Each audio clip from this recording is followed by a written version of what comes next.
దేవుని నామానికి మహిమ కలుగును గాక.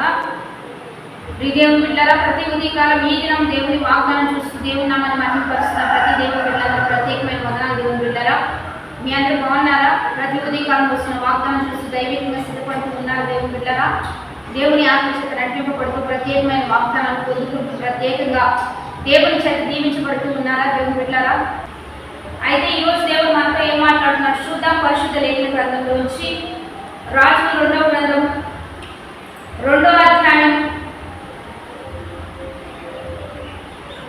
15వ వచనం చదువుకుందాం. యెరికో దగ్గర నుండి కనిపెట్టుచున్న ప్రవక్తలు శిష్యులు అక్కడిని చూచి ఏలియా ఆత్మ ఎలీషా మీద నిలిచి ఉందని చెప్పుకున్నది. అది దేవుని బిడ్డలారా, ఇక్కడ మనం చూస్తూ ఉన్నాం. మరి చూస్తున్న ప్రజలు ఎలీషా మీద ఏలియా ఆత్మ 2 పాళ్ళు దిగి వచ్చే గొప్ప అభిషేకాన్ని ఇక్కడ మనం చూస్తూ ఉన్నాం. దేవుని బిడ్డలారా, ఇక్కడ ఏలియా వెళ్తూ ఎలీషాతో ఏమంటున్నాడంటే, నేను వెళ్తూ ఉన్నాను, నీకేం సహాయం కావాలని అడుగుతున్నప్పుడు ఎలీషా ఏమడుగుతాడంటే, సంపద అడగక, జ్ఞానం అడగక, అక్కడ ఉన్నటువంటి ఆస్తి డబ్బును అడగక, నీ మీద ఏ ఆత్మ పనిచేస్తుందో అదే ఆత్మ 2 పాళ్ళు ఆత్మ నాకు కావాలని జ్ఞానంతో ఎలీషా అడగడం బట్టి మరి అదే అభిషేకాన్ని ఎలీషాకి ఇస్తున్న సందర్భం. దేవుని బిడ్డలారా, ఇక్కడ ఎలీషా మరి ఏలియాతో నడుస్తూ ఉన్నప్పుడు దేవుని ఆత్మ ఎట్టి గొప్ప కార్యాలు జరిగించిందో ఎలీషా దగ్గరుండి సమస్తం చూస్తూ ఉన్నాడు. యెహోవా జీవము తోడు ఏలియా ఏ అద్భుతాలు జరిగించాడో, ఏలియా ఏ రీతిగా ముందుకు కొనసాగాడో అదే అభిషేకం కంటే ఇంకా 2 పాళ్ళు అభిషేకం ఎలీషా దగ్గరుండి చూస్తూ ఉన్నాడు. కాబట్టి ఒక కాపరి యొక్క ప్రార్థన, కాపరి యొక్క పరిరక్షణ, కాపరి యొక్క నడిపింపు, కాపరి యొక్క ప్రోత్సాహం అంతా ఎలీషా దగ్గరుండి చూస్తూ ఏమనుకుంటున్నాడంటే, నీలో ఉన్న 2 పాళ్ళ అభిషేకం ఆత్మ నాకు కావాలని అడగడం బట్టి ఏలియా అదే అభిషేకాన్ని ఎలీషాకి ఇవ్వడం వల్ల ఆత్మను పొందుకున్న ఎలీషా గొప్ప కార్యాలు జరిగించడం, ఈ భూమి మీద మరి అనేక గొప్ప కార్యాలు, చేదైన నీటిని మధురంగా మార్చడం, మరి ఎన్నో అంటే 7 అద్భుతాలు చేస్తే ఎలీషా 14 అద్భుతాలు, ఎన్నో గొప్ప కార్యాలు ఇశ్రాయేలు పక్షాన జరిగించినట్టుగా మనం చూస్తూ ఉన్నాం. కాబట్టి ఈరోజు దైవజనుల్లో ఉన్న అభిషేకం, దైవజనుల్లో ఉన్న ఆత్మ దేవుడు మన మీద పంపిస్తూ ఏ ఒక్క కాపరి పరిరక్షణలో మనం ఉంటున్నామో,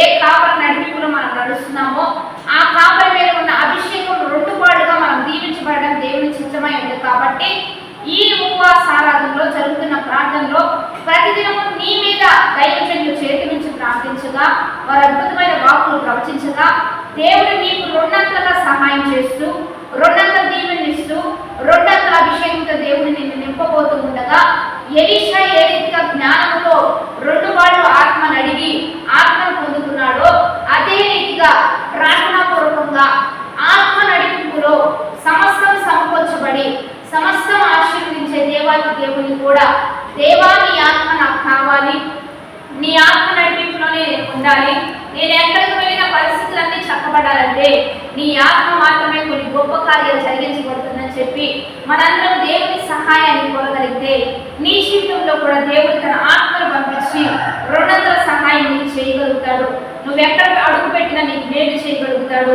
నువ్వు ఎక్కడికి వెళ్ళినా భయంకరమైన పరిస్థితులను కూడా నీకు అనుకూలంగా మార్చగలిగేది కేవలం దేవుని ఆత్మ మాత్రమే. దేవుని బిడ్డలారా, కాబట్టి ఈరోజు దైవికంగా సంఘంలో దేవుని ఆత్మ చేత నడిపించబడుతున్న ప్రతి ఒక్కరం దేవుని ఆత్మ 2 పాళ్ళుగా మనకు తోడై ఉండాలని మనం అడుగుతూ ఉండగానే దేవుడు అట్టి కార్యాన్ని జరిగించబోతూ ఉన్నాడు.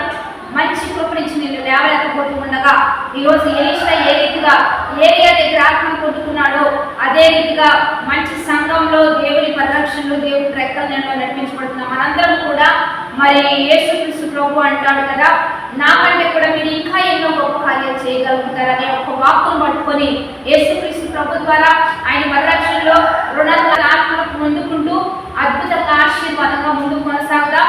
కాబట్టి వాగ్దానాన్ని బట్టి ప్రార్థన చేద్దాం. పరిశుద్ధ మహోన్నతుడ గొప్ప దేవా, ఈ దినము మీరు మాకు ఇచ్చిన బలమైన వాక్ వచనాలను బట్టి నీకు మహిమ. ఎంతమంది వాగ్దానం చూస్తున్నారు, ఈ వాక్ వచనాన్ని బిడ్డల పట్ల రూఢిపరిచి 2 ఆత్మతో, 2 అభిషేకంతో, 2 మహిమతో వారందరూ నడుచుకున్నట్లుగా సహాయం చేయ.